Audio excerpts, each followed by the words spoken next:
നമ്മുടെ ഈ സിറ്റിക്ക് 9 പേരൂടെയാണ് നിങ്ങളുടെ രാജ്യം ഒപ്പിച്ചതെന്ന് പറഞ്ഞാലും ടെക്നിക്കലി അത് ജനറൽ ബോഡി ചെയ്തു അല്ലേ വരുള്ളൂ. അപ്പൊ ബേസിക്കലി നിരപരാധിത്വം അമ്മ അസോസിയേഷൻ ചെയ്യാൻ ഹെൽപ്പ് ചെയ്യാൻ റെഡി അല്ല. ഞാൻ പറയുന്നത് നിരപരാധിത്വം ഷേദയുടെയൊക്കെ നിരപരാധിത്വം തെളിയിപ്പിക്കാൻ വേണ്ടിയിട്ട് അവർ തന്നെ വിളിച്ച് റെക്കോർഡ് ചെയ്തിട്ടുള്ള ഒരു സാധനം പുറത്തു വന്നിട്ടുണ്ട്. നമുക്കത് ഫുള്ള് കേൾക്കാം. അതിന് മുമ്പ് ചാനൽ ഇതുവരെ സബ്സ്ക്രൈബ് ചെയ്യാത്തവരൊന്ന് സബ്സ്ക്രൈബ് ചെയ്യുന്ന കാര്യം പരിഗണിക്കുക. രണ്ടുപേർക്കും പനി തൊണ്ട ആകെ പ്രശ്നമാണ്. അങ്ങനെ ചുക്കാപ്പിയൊക്കെ കുടിച്ചുകൊണ്ടിരുന്നുള്ളൊരു റിയാക്ഷൻ വീഡിയോ ആണ്. സോ മാക്സിമം ഒന്ന് സബ്സ്ക്രൈബ് ചെയ്യാൻ നോക്കാം. അതിനകത്ത് കുറേ കാര്യങ്ങൾ പറയുന്നുണ്ട്. അവർ തന്നെ ഉണ്ടാക്കിയ പ്രശ്നങ്ങൾ അവർ തന്നെ അന്വേഷിച്ച് തെളിയിക്കാന്നൊക്കെയാണ് പറയുന്നത്. എന്താ അല്ലേ, അതിൻ്റെ ഒരു ലോജിക്ക് എന്താണെന്ന് എനിക്ക് ഇതുവരെ മനസ്സിലാവുന്നില്ല. പിഷാരടി പിഷാരടിന് സമ്മതിക്കണം. ഇത്രയും നേരം ഇങ്ങനെ ആ ക്ഷമയ്ക്കുള്ള അവാർഡ് കൊടുക്കണം പിഷാരടിക്ക്. എന്തായാലും ഒന്ന് കേട്ടോക്കാം. നിരപരാധി കാര്യം എന്ന് പറയുന്നത്, നിങ്ങൾ നമ്മുടെ അഡ്വക്കേറ്റ് കമ്മിറ്റി ഉണ്ടല്ലോ, നമ്മുടെ അഡ്വക്കേറ്റ് കമ്മിറ്റി ഇട്ട് കൂടുന്നിടത്ത് നിങ്ങൾക്ക് ഈ ഒരു ഉത്തരവാദിത്തത്തെ കൃത്യമായി കണക്കാക്കാൻ വേണ്ടിയിട്ട് തന്നിട്ട് ഇതിനകത്ത് എന്താ കുഴപ്പമെന്ന് പറയാം. നമ്മൾ നോക്കുമ്പോൾ അതിനകത്തൊരു കുഴപ്പമില്ല. ജനങ്ങളെയും നമ്മുടെ അംഗങ്ങളെയും നിങ്ങളോടും ഇതിനകത്തൊരു കുഴപ്പമില്ല, ഈ പറഞ്ഞ പ്രശ്നം ഒരു കണക്കിലില്ല എന്ന് പറയേണ്ടത് നമ്മളല്ലേ. നിങ്ങളുടെ ഇടവത്തിൽ ഇരിക്കുന്ന മറ്റേ സാദിഖയും സുരേഷ് കൃഷ്ണയും അന്ന് നമുക്ക് തീരെ വിശ്വാസമില്ല. ബിക്കോസ് അത് ബാബുരാജ് ഏട്ടൻ്റെയാണ്. അന്ന് കള്ളു കുടിച്ചിട്ട് ആണ് ആ ദിവസം ഉണ്ടായിരുന്നത്. അതിനിപ്പോൾ എന്താ വേറെ, ഇപ്പോൾ അവർ രണ്ടുപേരല്ലേ ഉള്ളൂ അഡവൈഡ് കമ്മിറ്റിയിൽ. അത് പിഷാരടി അടക്കം വേറെ ആൾക്കാരില്ലേ. ഇപ്പം 2 പേര് ഇങ്ങനെ നിന്നെന്നും പറഞ്ഞിട്ട് ബാക്കിയുള്ള ആൾക്കാരെല്ലാവരും ന്യൂട്രലായിട്ടല്ലേ നിൽക്കുന്ന. പിഷാരടിയൊക്കെ നല്ല രീതിയിൽ നിൽക്കുന്ന ആളാണ്. അപ്പോൾ ഒരു ഭക്ഷവും ചേർന്ന് നിൽക്കാതെ ന്യൂട്രലായിട്ട് നിൽക്കുന്ന ഒരാളാണ്. അപ്പം അത് അങ്ങനെയൊന്നും നിങ്ങൾ പേടിക്കണ്ട കേട്ടോ, അങ്ങനെ പേടിക്കണ്ട. എന്തെങ്കിലും ഒന്ന് പറയും. അപ്പൊ കണക്ക് നമ്മളോട് രഞ്ജിത്ത് പറഞ്ഞു കണക്ക് തരില്ലാന്ന്. രഞ്ജിത്തിന് വേണ്ട ഇൻപുട്ട് ആണല്ലോ നമ്മൾ കൊടുക്കേണ്ടത്. വിഷു നമ്മൾ രഞ്ജിത്ത് എന്ന് പറയുന്ന പയ്യൻ ചാർട്ടേഡ് അക്കൗണ്ടന്റാ. അവന് ഇവരല്ലേ ബില്ല് കൊടുക്കാനുള്ളത്. അവന് ഈ പറയുന്ന ഇവരെല്ലാ സാധനവും പ്രോപ്പറായിട്ട് കൊടുത്താൽ മാത്രമേ അവന് കണക്ക് കൊടുക്കാൻ പറ്റൂ. അത് തന്നെ. ഞാനാണ് രഞ്ജിത്തിന് അമ്മ അസോസിയേഷൻ, ഞാനും ജയസൂര്യാണ് കൊടുത്തത്. Today I am so upset. വന്നപ്പോഴേ ആ കേസ് ഉണ്ടായിരുന്നു. He was in the jail. അന്ന് ജോയ് ഏട്ടൻ പറഞ്ഞതാണ്, let's throw him out, let's get a new CA. മനസ്സിലായോ? അന്ന് ഇതേ അതെ, അയാളെ ഇപ്പൊ ഇങ്ങനെ ഒരു ആരോപണം ഇരിക്കുന്ന സമയത്ത് അയാളെ മാറ്റിക്കഴിഞ്ഞാൽ അവിടെ പ്രശ്നം ഉണ്ടെന്നുള്ള രീതിയിൽ തന്നെ ഇതാവും. അത് കുറ്റക്കാരി തന്നെ ആവും. അത് ഷെയർഡി പറഞ്ഞ കറക്റ്റാണ്. അല്ലല്ല, ഇപ്പൊ മാറ്റാനല്ല ഞാൻ പറഞ്ഞത്. നമുക്ക് നമ്മുടെ കണക്ക് തന്നാലല്ലേ നമുക്ക് എന്തെങ്കിലും ചെയ്യാൻ പറ്റുള്ളൂ. ഇവരൊക്കെ എന്താണ് കാര്യം നിങ്ങളുടെ കണക്ക് തന്നാലല്ലേ നിങ്ങൾക്ക് എന്തെങ്കിലും ചെയ്യാൻ പറ്റും. അല്ല, നിങ്ങൾ കണക്ക് കൊടുക്കുകയല്ലേ വേണ്ടത്. അല്ല, അതന്നെ. എന്താണ് ആൾക്ക് വേണ്ടത് ചോദിച്ചാലല്ലേ നമുക്ക് എന്തെങ്കിലും കൊടുക്കാൻ പറ്റുള്ളൂ. ഇവര് കണക്ക് കൊടുത്താലേ അവരെന്തെങ്കിലും ചെയ്യാൻ പറ്റുള്ളൂ. അല്ല, മിസ്കമ്മ്യൂണിക്കേഷൻ അല്ല ഇത്. ചുമ്മാ കിടന്നിട്ട് ഉള്ള മെഡിക്കല് പുള്ളിക്കാരി ഉദ്ദേശിക്കുന്നത് അത് കിട്ടിയില്ല എന്നെല്ലാം കൊടുക്കാൻ പറ്റത്തുള്ളൂ. അതിൽ എന്താ വേണ്ടെന്ന് പറഞ്ഞല്ലേ കൊടുക്കാൻ പറ്റത്തുള്ളൂ. ഇത് പുള്ളി കൊടുക്കുന്ന സാധനമല്ലേ. ഇതിപ്പം ഞാൻ നിന്റെ അടുത്ത് പറയാം, മറ്റേ നന്ദനത്തിലേക്ക് പറയല്ലേ, ബാലാമണി അമ്മ പോയിട്ട് വിറകെടുത്തോണ്ട് ഒരു വെള്ളം ചൂടാക്കാൻ പറയുമ്പോൾ വിറകെടുക്കാൻ പറയുമ്പോൾ മുമ്പേ നടക്കൂ എന്നൊക്കെ പറയുന്ന അവിടുത്തെ സീനാ. ആ ആൾക്ക് എന്തൊക്കെയാണ് ഡൗട്ട്? നമ്മൾ സെപ്റ്റംബർ 1 തൊട്ട് മാർച്ച് 31 കാര്യം ഞാൻ പറയുന്നത്. അയാൾക്ക് എന്തൊക്കെയാണ് ഡൗട്ട് എന്നുള്ളത് നാളത്തെ കമ്മിറ്റി ചോദിക്കണം. അത് നമ്മൾ ചോദിക്കും. അതിന് ഉത്തരം വരുന്നതോടുകൂടി അല്ല ആളെ നിങ്ങൾ നാളെ വിളിക്കൂ. നമ്മളെല്ലാരും വരാം, ഒരുമിച്ച് എല്ലാരും വരാം, ഫുൾ കമ്മിറ്റി വരാം. ഞാനിപ്പോ അയാളോട് ആദ്യം പറഞ്ഞ കാര്യം എന്ന് പറഞ്ഞാൽ, നിങ്ങൾ മുൻ കമ്മിറ്റിയിലുള്ള എല്ലാവരെയും വിളിച്ച് ഇതിന്റെ എന്തൊക്കെ ഡോക്യുമെന്റ്സ് അവർ തരണം. നിങ്ങൾക്ക് എന്തെങ്കിലും ബില്ല് കിട്ടാനാണെങ്കിൽ ആ ബില്ലുകൾ മേടിക്കണം. നിങ്ങൾക്ക് എന്തെങ്കിലും പേപ്പർ കിട്ടണമെങ്കിൽ ആ പേപ്പറുകൾ മേടിക്കണം. ഇതൊക്കെ മേടിക്കാതെ ആരെങ്കിലും നിങ്ങൾക്ക് എന്തെങ്കിലും ഒരു ചോദ്യത്തിന് ഉത്തരം തന്നില്ലെങ്കിൽ അത് തന്നില്ല എന്ന് വേണം. നമുക്ക് ഇത്ര രൂപയുണ്ട്, ഇന്ന സാധനം കിട്ടാം എന്ന് പറയാനേ പറ്റുള്ളൂ.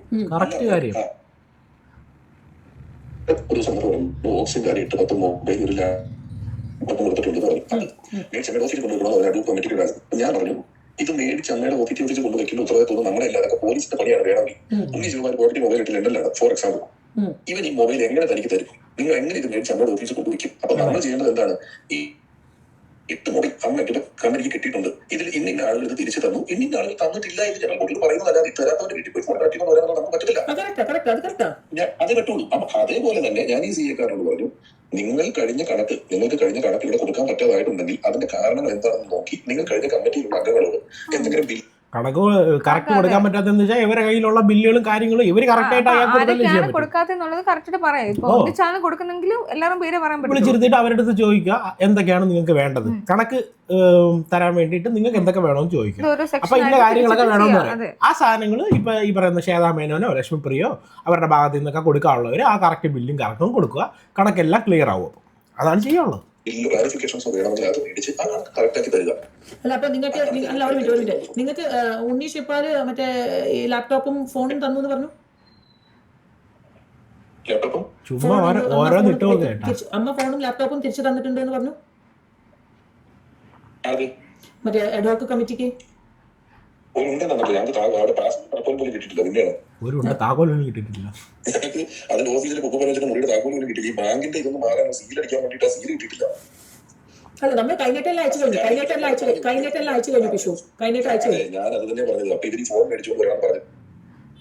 ഈ ഒരാളെന്ന് പറഞ്ഞാൽ ഇതേ അല്ല ഈ ഒരാളെന്ന് പറഞ്ഞാൽ സുരേഷ് കൃഷ്ണയും സാധിക്കല്ലേ. അല്ല നിങ്ങൾക്ക് സീൽ മേടിക്കാൻ പറ്റിയിട്ടില്ല. ആ നിങ്ങളുടെ വൈഫൈയുടെ പാസ്വേഡ് മേടിക്കാൻ പറ്റാത്ത നിങ്ങളാണ് ഈ കണ്ണൂർ, കോഴിക്കോട്, ദുബായിൽ ഇരിക്കുന്ന ഒരാളുടെ കയ്യിൽ നിന്ന് ഫോൺ മേടിക്കാൻ പോകുന്നത് തന്നെ ഞാൻ ചോദിച്ചു. ദൈവം ഞാൻ ചോദിച്ചു കഴിഞ്ഞിട്ട് ഞാൻ ഗണേശ് ശേഖരമായിട്ട് വഴക്കായി. പക്ഷെ അതിന്റെ ഇഷ്ടത്തിൽ ചെയ്യാനാണെങ്കിൽ അങ്ങനെയാണ് ഇങ്ങനെയാണ്. ഞാൻ 4 തവണ MLA ഒരുപാട് മിനിസ്റ്ററുമാണ്. നിങ്ങൾ ഇപ്പൊ ആയാലും എന്നൊക്കെ പറഞ്ഞത് കൂടായി. ഞാൻ പറഞ്ഞു നിങ്ങൾ ചേട്ടൻ തോന്നുന്നുണ്ടോ ഫോൺ ഉണ്ണി? ഞാൻ എക്സാമ്പിൾ ചോദിച്ചു. അപ്പോഴാണ് ഞാൻ ചോദിച്ചു ഉണ്ണി ഫോൺ വിട്ട് എങ്ങനെ നിൽക്കണം, നിങ്ങൾ എങ്ങനെ എടുക്കും? അപ്പോ നമുക്ക് ഈ CA കാരന്റെ അടുത്ത് നിങ്ങൾ വേണ്ട ഇൻപുട്സ് കൊടുത്തിട്ട് നിങ്ങളുടെ ഭരണകാലത്ത് ഒരു അഴിമതി ഉണ്ടായിട്ടില്ല, ഇത് രീതിയിലുള്ള സാധനങ്ങൾ പറഞ്ഞാൽ ഇല്ല, അത്രേ ഉള്ളൂ. അത് ഞാൻ പറഞ്ഞല്ലോ. ഈസി ആയിട്ട് തെളിയിക്കാം. ഇപ്പൊ നിങ്ങൾ വരാൻ നോക്കി 4 പോകും. അതായത് ഇത് നിങ്ങൾ പോയട്ടെ, നിങ്ങൾ അങ്ങനെ പറഞ്ഞില്ലേ, നിങ്ങൾ അന്ന് നിങ്ങൾക്ക് സമയം കിട്ടിയപ്പോ ചെയ്തില്ലല്ലോ, നിങ്ങൾ പിന്നെ എന്താണ് നിങ്ങൾ പറഞ്ഞിട്ട് ഇത് ആവശ്യമില്ലാത്ത സാധനമാവും. നിങ്ങളൊന്നും 10 പൈസ കട്ടിട്ടില്ലെങ്കിൽ അല്ലെങ്കിൽ അത് ഇല്ലാത്തത് കൊണ്ട് അത് നിസ്സാരമില്ല, അത് ശരിയാവുമല്ലോ. അത് ഞാൻ പറഞ്ഞാൽ പോലെ നാട്ടുകാർ അതിന്റെ ഇടയിൽ അഴിമതി ഒന്നും കാണിച്ചില്ലെങ്കിൽ വളരെ എളുപ്പമായിട്ട് അത് ചെയ്യാം.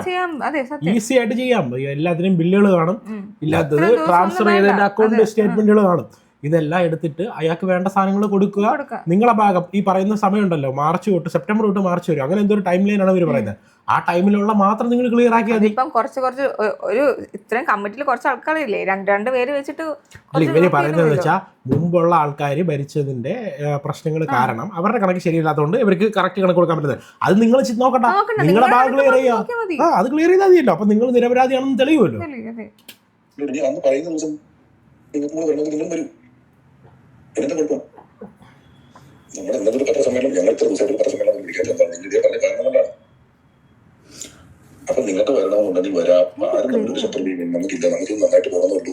ഈ പറഞ്ഞ പോലെ നമ്മളിപ്പോ രാജിവെച്ച് പേപ്പർ കൊടുത്തില്ലെങ്കിലും പൊതുമാധ്യമങ്ങളിൽ ഉൾപ്പെടെ രാജിവെച്ച് പോയ ഒരാൾ തിരിച്ചു വന്നിട്ട് നിങ്ങൾ കണക്ക് കൊടുത്തില്ല എന്ന വിഷയത്തിന്മേൽ രാജിവെച്ചു എന്ന് പറയുമ്പോൾ ആ കണക്ക് ഞങ്ങൾക്ക് തന്നെ നോക്കണം. ഞങ്ങളെ ശരിയാക്കാൻ പറഞ്ഞാൽ പ്രൂവ് ചെയ്യാൻ നാട്ടുകാർ സമ്മതിക്കില്ല. എന്റെ കാരണം എന്താ പറയുക, ദിലീപിനെ കോടതിയിലോട്ട് വിടും, എന്നിട്ട് നാട്ടുകാർ സമ്മതിക്കുന്നുണ്ടോ? നാട്ടുകാർ അതാണ് ഞാൻ പറയുന്നത്. നിങ്ങൾ ഇതിനകത്ത് വന്ന് നിങ്ങൾ ശരിയാക്കി കഴിഞ്ഞാൽ അത് അവര് വന്ന് അവര് തന്നെ. ദിലീപിന്റെ കേസ് കുറെ ആൾക്കാർ ഇപ്പോഴും വിശ്വസിക്കുന്നുണ്ട് ദിലീപ് തന്നെയാണ് ചെയ്തതെന്ന്. പക്ഷെ കോടതിയിൽ തെളിവില്ലാത്തതുകൊണ്ട് എല്ലാ വെള്ളക്കണക്കുണ്ടാക്കി ശരിയാക്കി എന്നുള്ള പേര് നിങ്ങൾക്ക് നിങ്ങൾ ശരിക്കും സ്ട്രാറ്റജിക്കലി നിങ്ങൾ അകത്ത് വന്ന് കണക്ക് ശരിയാക്കാന്ന് പറയുന്നത് വലിയ ബുദ്ധിയല്ല എന്നുള്ള പക്ഷമാണ് എനിക്കുള്ളത്. നിങ്ങൾ ഇതിനകത്ത് നിന്ന് കണക്ക് ശരിയാക്കാം. അകത്ത് വന്ന് കണക്ക് ശരിയാക്കുക എന്നുള്ള ഒന്നാമത്തെ കാര്യം അത് ശരിയായിട്ടുള്ള ഒരു കാര്യമല്ല. നമ്മളൊരു അലിഗേഷനിൽ നിൽക്കുമ്പോഴത്തേക്ക് ആ ഒരു ഇതിൽ നിന്ന് പുറത്ത് പോയിട്ട് നിങ്ങളത് പ്രൂവ് ചെയ്യാൻ നോക്കുക. നിങ്ങൾ ഇന്നസെൻസ് അകത്ത് വന്നിട്ട് നിങ്ങൾ പ്രൂവ് ചെയ്ത് കഴിഞ്ഞാൽ പുറത്തുള്ളവരും പറയും നിങ്ങൾ ഇതിന് വന്നിട്ട് എന്തൊക്കെയോ ക്രമക്കേട് ചെയ്തിട്ടാണ് ചെയ്തതെന്ന് പറയും. അപ്പോൾ ഇതിനിപ്പോൾ നിങ്ങൾ ചെയ്തിട്ടില്ലെങ്കിലും അത് നിങ്ങൾക്ക് ബാക്ക് ഫയർ ചെയ്യാനുള്ള സാധ്യതയുണ്ട്. പിന്നെ ലോജിക്കലി ചിന്തിച്ചു കഴിഞ്ഞാലും ഒന്ന് ആലോചിച്ച് നോക്കൂ, നിങ്ങൾ അങ്ങനെ ചെയ്തിട്ടുണ്ടെങ്കിലോ ഇനി അല്ലേ? അവർക്കാണ് പാട്. അവർ വന്നു അവിടെ ചെയ്യാൻ കള്ളതിലുണ്ടാക്കിയത് മറ്റൊരു ഏജൻസി അല്ലെങ്കിൽ മറ്റു 4 പേര് നോക്കിയിട്ടൊന്നും ഇല്ലെന്ന് പറയുന്നതല്ലേ അതിനേക്കാളും പവർഫുൾ ഞാൻ ചോദിക്കുന്നത്. അതാണ് അതിന്റെ വിലയും അല്ലേ? വേറെ 4 പേര് നോക്കിയിട്ട് പറയുന്നതല്ലേ വില? അല്ലാതെ നിങ്ങളത് ചെയ്താൽ നമ്മുടെ കമ്മിറ്റി പോലും സമ്മതിക്കില്ല. ഇവർ തന്നെ ഇവരത് ചെയ്തു, ഇവർ തന്നെ കണക്കുണ്ടാക്കി ഈ കണക്കൊക്കെ തട്ടിച്ചൊന്ന് വളരെ എളുപ്പത്തിൽ പറഞ്ഞൂടെ? അതിനകത്തൊന്നും നിങ്ങൾ ചെയ്തിട്ടില്ലെന്ന് ഉറപ്പല്ലേ? 2 million times. സാർ പിന്നെ നമുക്ക് എന്താ നമ്മളോട് ഇരിക്കുന്നത്? നമുക്കത് ബിക്കോസ് ഈ സൈൻ ചെയ്ത ഞാൻ പറയട്ടെ, ഈ ജനറൽ ബോഡിയിൽ മാത്രമാണ് ഞാൻ ആദ്യമായിട്ട് കോൺട്രാക്ട് സൈൻ ചെയ്തത്. ഓക്കെ, അത് മിനിറ്റ്സ്. പക്ഷേ ഞാൻ മിനിറ്റ്സിലൊന്നും സൈൻ ചെയ്തിട്ടില്ല പിഷു. ഞാൻ മിനിറ്റ്സ് വായിച്ച് കേട്ടാൽ മാത്രമേ ഞാൻ സൈൻ ചെയ്യൂ. എനിക്ക് കുക്കുവിന്റെ മിനിറ്റ്സിന് വിശ്വാസമില്ല. ബിക്കോസ് ഞാൻ ഉന്നയിച്ച ഒരുപാട് കാര്യം ഫസ്റ്റ് മീറ്റിംഗിൽ അൻസിബ പറഞ്ഞ തൊട്ടിട്ടുള്ള എല്ലാ കാര്യങ്ങളും നമ്മളെല്ലാം കമ്മിറ്റി എല്ലാവരും വരാൻ റെഡിയാണ്. ഫുൾ കമ്മിറ്റി ഇൻക്ലൂഡിങ് ജയേട്ടൻ എല്ലാവരും. ബിക്കോസ് നമ്മളെ ക്രൂശിച്ച ഒരു രീതി ഈ 9-10 ആൾക്കാരുണ്ടല്ലോ, അത് വേറെ. ബിക്കോസ് ഞാൻ എന്തായാലും ഈ ഇപ്പൊ പിഷു പറഞ്ഞ കാര്യം എന്തായാലും ഞാൻ എന്റെ കമ്മിറ്റി മെമ്പേഴ്സിനോട് പറയും. ഓക്കെ, ബിക്കോസ് എനിക്ക് ഇത് അല്ല ഇപ്പൊ ഈ കണക്കിന്റെ കാര്യം തന്നെ നിങ്ങൾ എന്താ ബാക്കി ഞാൻ പറയണ്ട. അല്ലല്ല ബാക്കിയൊന്നും പറയില്ല ഞാൻ എനിക്ക് അത്ര അത് പറയൂ ഇതാണ് പിഷു പറഞ്ഞത്. നാളെ എന്തായാലും നമ്മൾ എന്താണെന്ന് പ്ലാൻ എന്ന് എനിക്കറിയില്ല. പക്ഷെ ഞാൻ ഒരു നിങ്ങൾ തന്നെ വന്ന് കണക്ട് ശരിയാക്കി എല്ലാം പറഞ്ഞു നാട്ടുകാർ ഒറ്റ വരി ഇതുപോലെ കളകട്ടാൻ പറയുന്നു. അതാ ഇവരെല്ലാം ശരിയായി കഴിഞ്ഞാൽ പിന്നെ നാട്ടുകാരത് പറയില്ല. അല്ല പക്ഷേ പിഷു ഞാൻ ഇപ്പോഴും അമ്മ അസോസിയേഷനിൽ ഒരു മെയിൽ അയക്കാൻ പോവാണ്. ഫോറൻസിക് ഇന്റർണൽ ഓഡിറ്റ് ചെയ്തില്ലെങ്കിൽ ഒരു കാരണവശാലും പിഷു എന്താ പറയാ കള്ളത്തരം മനസ്സിലാവില്ല. ഒരുപാട് അഴിമതികൾ നടന്നിട്ട് ഞാൻ വേണമെങ്കിൽ പിഷു ഏതെങ്കിലും എനിക്കറിയാം ഇപ്പൊ നല്ല ബിസിയാണ്. ഞാനൊരു 5 ക്ലയൻസിനെ ഞാൻ വേണമെങ്കിൽ നിങ്ങൾ ഇൻട്രൊഡ്യൂസ് ചെയ്യാം. അവർ ക്യാഷ് കൊടുത്തിട്ടുണ്ട്. ലാസ്റ്റ് ഇവർ ക്യാഷ് കൊടുത്ത കാര്യം ക്യാഷ് നടത്തി ഈ ക്ലൈന്റ് പബ്ലിക്കായിട്ട് പറയൂല ശ്വേത.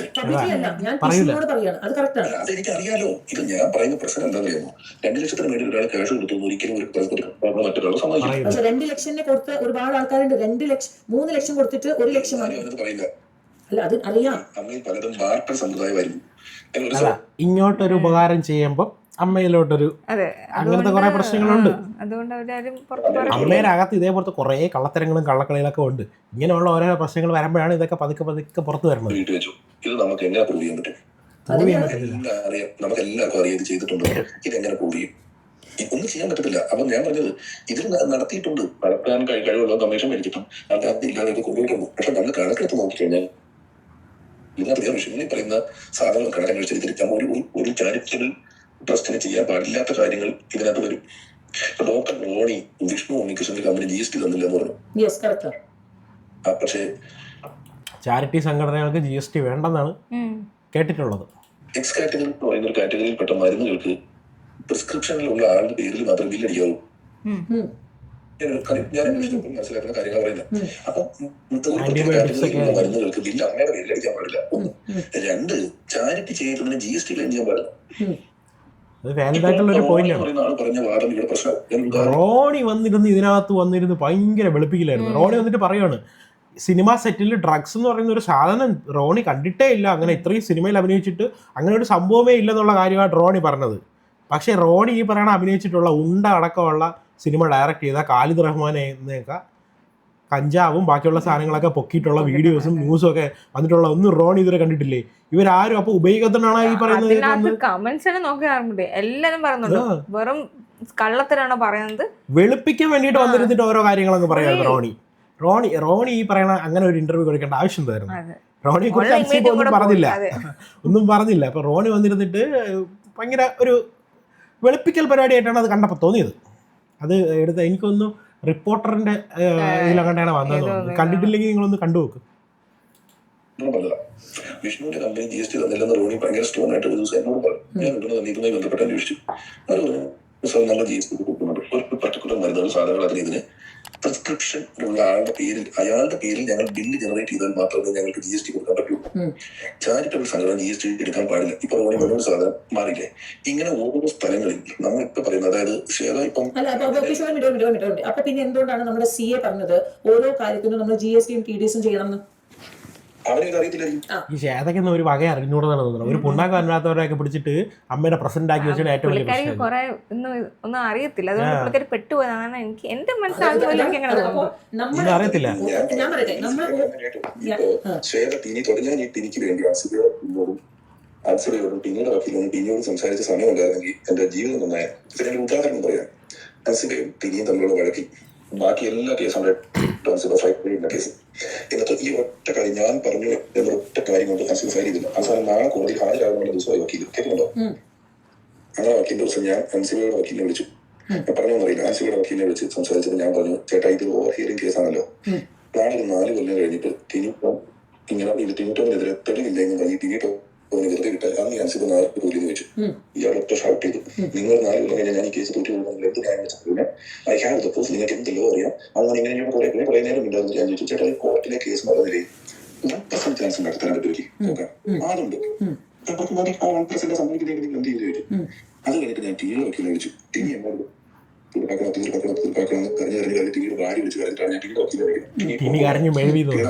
അൻസിബയുടെ വക്കീലോട് ഞാൻ സംസാരിച്ചു. ഇവിടെ തീർപ്പാക്കാൻ കൂടിയാണ് പറഞ്ഞപ്പോൾ ടിനിയുടെ വക്കീൽ പറഞ്ഞു, അൻസിബ ഈ മേഖല എവിടെയും ടിനിട്ടോനെ പറ്റി ഞാൻ അനാവശ്യം പറയില്ല എന്ന് എഴുതി നടക്കുന്ന കാര്യമാണ്. മാപ്പൂറാണെന്ന് പറഞ്ഞാൽ അൻസിബ പറഞ്ഞു മാപ്പൂറയുടെ പറയാൻ ചെയ്തതായിരുന്നു. അറിയാണ്ടിരിക്കും. കാരണം ടി വി പബ്ലിക്കായിട്ട് മാപ്പ് പറയണം എന്നോട് അൻസിബ പറഞ്ഞു. പിന്നെ അതിനോട് അൻസിബ അങ്ങനെ പറയരുത്. ആ പറഞ്ഞ ചെയ്തു നേരത്തം അങ്ങനെ ചെയ്തു എന്നാണെങ്കിൽ പിന്നെ അൻസിബയ്ക്ക് കേസില്ലെങ്കിൽ പോലും ഈ സമൂഹത്തിൽ മതസ്പർദ്ധ വളർത്താൻ നോക്കിയെന്ന് പറഞ്ഞാൽ ആർക്കും വേണ്ടി സ്വമേധയാ കേസെടുക്കാം. അപ്പൊ അതുകൊണ്ട് അവരത് പറയില്ല എന്ന് ഞാൻ പറഞ്ഞ ഈ കഥ ടിവിക്കറിയാം. ഈ കഥ അറിയാവുന്ന ടിവിക്കാവും ബാക്കി ഇത്രയും ഒത്തുതീർപ്പാക്കണമെന്ന് ടിവിറ്റോട് അൻസിബ ഒരു പേപ്പർ എഴുതി കൊടുക്കണം. ഇത് ഞാൻ അൻസിബയോട് പറഞ്ഞു ഇത് ചെയ്യണ്ട അങ്ങനെ കാര്യം ചെയ്യുക. മമ്മൂട്ടിയോ അമ്മയുടെ സാന്നിധ്യത്തിൽ അത് അതുപോലെ എനിക്ക് വിശ്വാസമുള്ള സാന്നിധ്യത്തിൽ അമ്മയുടെ ഓഫീസിൽ വെച്ച് നമുക്ക് ഇത് ചെയ്തു തീർക്കാം.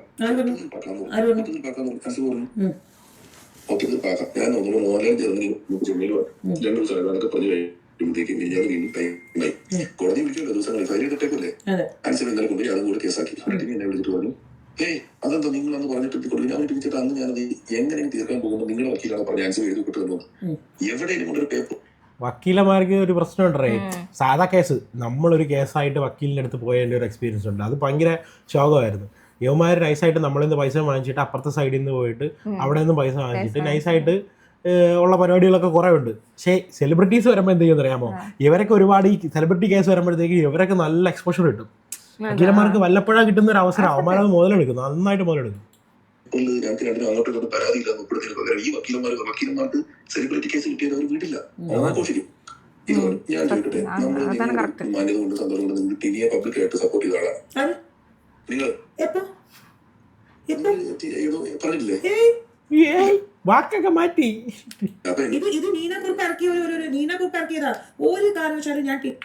ഈ നമുക്ക് ഈ വോയിസ് ക്ലിപ്പ് കേൾക്കുമ്പോഴേ അറിയാം ഇത് ശ്വേതാ മേനോന്റെ സൈഡിൽ നിന്ന് റെക്കോർഡ് ചെയ്തതാണ്. കാര്യം ശ്വേതാ മേനോന്റെ വോയിസ് ഒക്കെ പക്ക ക്ലിയർ അല്ലേ. രമേശ് പിഷാരടി നമുക്ക് അതേപോലെ കോളിൻ്റെ നമ്മൾ ഇയർ സ്പീക്കറിൽ നിന്ന് വരുന്ന പോലത്തെ അല്ലെങ്കിൽ ലൗഡ് സ്പീക്കറിൽ നിന്ന് വരുന്ന കണക്കുള്ള സൗണ്ടാണ് കേൾക്കുന്നത്. ശ്വേതാ മേനോന്റെ സൈഡിൽ നിന്ന് റെക്കോർഡ് ചെയ്തതാണ്. അതുകൊണ്ട് തന്നെ ശ്വേതാ മേനോന്റെ സൈഡ് ഭയങ്കര നല്ല പോളിഷ്ഡ് ആയിട്ടുള്ള ഒരു വെർഷൻ ആയിരിക്കും നമുക്ക് ഇവിടെ കേൾക്കാൻ പറ്റുന്നത്. ടിനി ടോമിനെ എതിരായിട്ടോ സപ്പോർട്ട് ചെയ്തിട്ടോ ഒന്നും പറഞ്ഞിട്ടില്ല. ടിനി ടോം എന്റെ വിഷയമേ അല്ല. അല്ല അപ്പോ ഞാൻ ഞാനൊരു വശത്ത് ഷമിക്കുട്ടിയാണ് ലക്ഷ്മി പ്രിയ ഇന്നലെ എന്നെ വിളിച്ചപ്പോ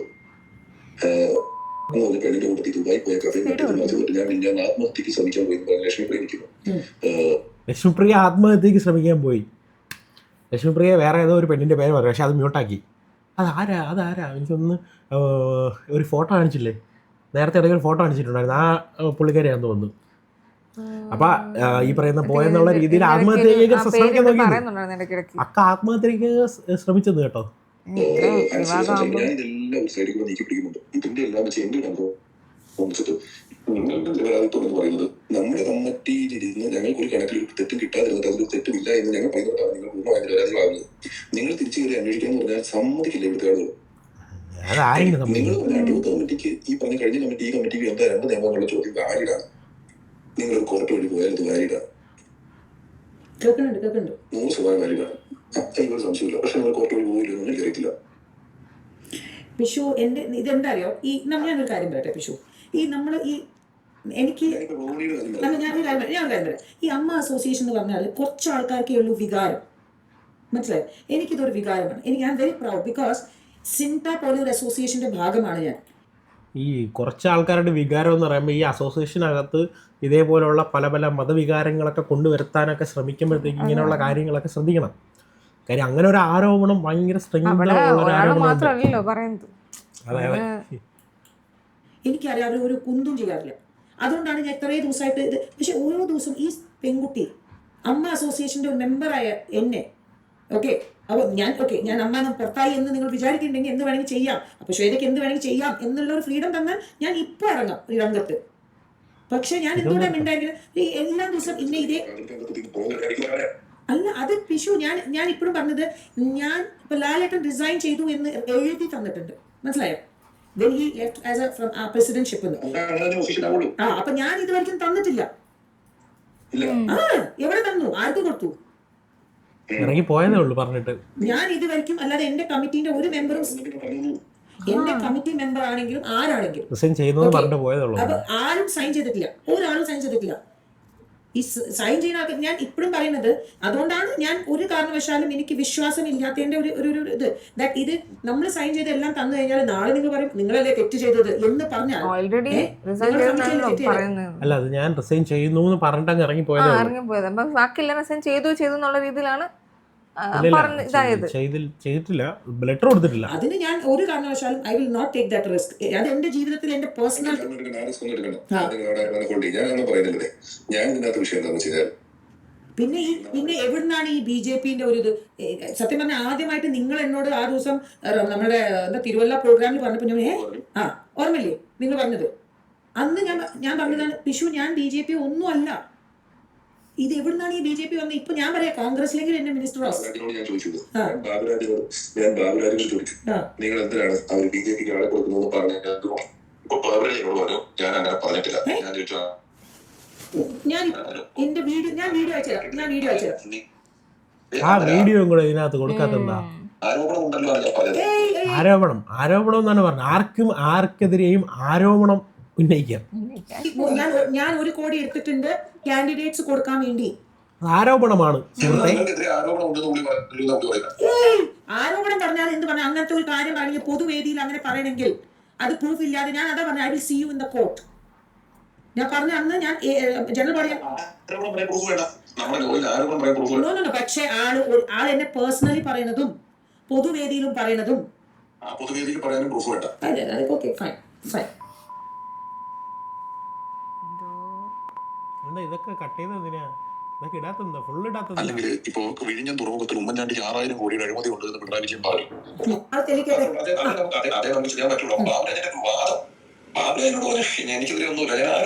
അതിന് മൂപ്പര് TV ടോമിനോട് പറഞ്ഞു, ഇത് ശ്വേത മേനോനല്ല നമ്മളുടെ ഉന്നമായിരുന്നത്, നമ്മുടെ ഉന്നമായിരുന്നു കുക്കു. എവിടെങ്കിലും കുക്കു എന്ന വ്യക്തിനെ ഇവരാരെങ്കിലും I doubt and I seriously believe that she was part of the crime to sabotage or committee. അത് ഞാനല്ല, ജോയേട്ടനോട് ചോദിച്ചോളൂ, നമ്മുടെ കമ്മിറ്റി മെമ്പേഴ്സിനോട് തന്നെ ചോദിച്ചോളൂ.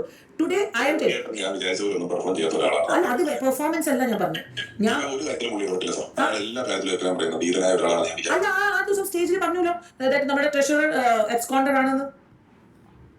അതുള്ളതല്ലേ?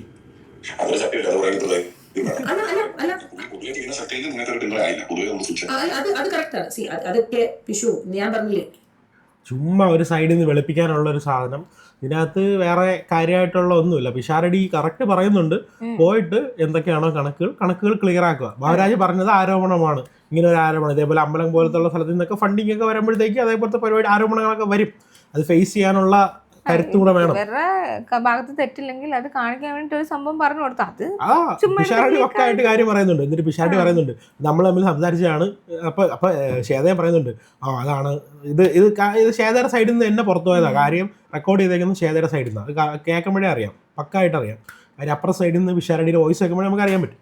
സോ ഇതാണ് നമുക്ക് ഈ ഒരു കാര്യത്തിൽ പറയാനുള്ളത്. പോയി തെളിയിക്കുക, അതാണ് ചെയ്യാനുള്ളത്. അല്ലാതെ അതിനകത്ത് കയറിയിട്ട് അവർ തന്നെ അന്വേഷിച്ച് തെളിയിക്കുക എന്നൊക്കെ ഉള്ളത് നല്ല കേസല്ല.